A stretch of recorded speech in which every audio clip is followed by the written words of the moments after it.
Now, consider social isolation.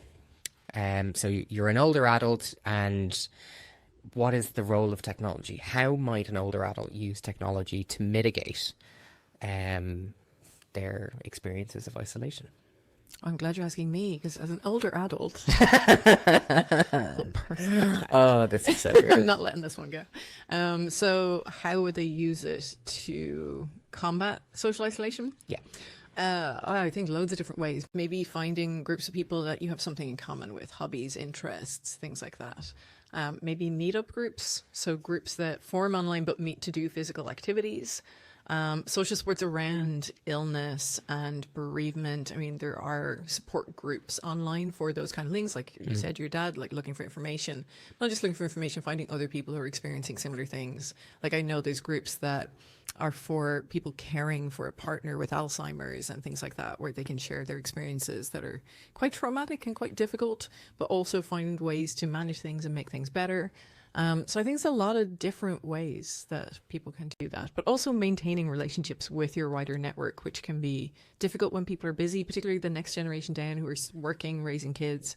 They're often quite busy, don't have as much time maybe to meet in person, but you can maintain those relationships. And they're all first person relationships. Yeah. You're talking person to person. Yeah. There is research that looks at older adults who, like, again, during COVID, may not have been able to as easily access those networks.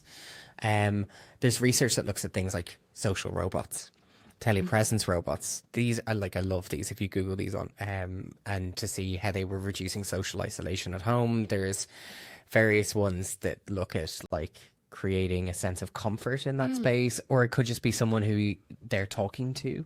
So they're not feeling that sense of isolation. They were used in care spaces as well. Yeah. I'm not sure how I feel about that. That feels good that it worked, and also not good that we're outsourcing social contact to robots.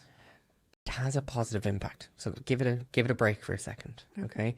So research in 2018, Cortesla, they found that a telepresence robot, so it was actually called Robin, it was supporting and monitoring the health outcomes of an older adult.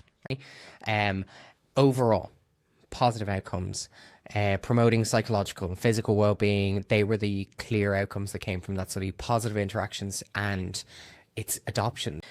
They have the potential, so they're in the home, and they can provide emotional support to an aging population who may need much more time and resources. So the amount of time a potential carer or a primary caregiver has, it's this like respite relief that can sometimes be needed as well. How does it provide emotional support? Like I've chatted to chatbots and they are not that good. How does it provide emotional? Conversational design, so very similar to like large language models. Yeah.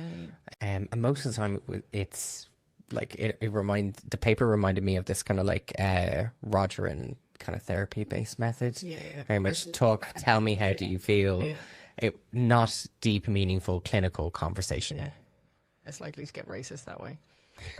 my thing, I'm just imagining large language models have so many biases built in, and like so often the online chatbots and things like that have just ended up being super racist or like calling for genocide of particular populations.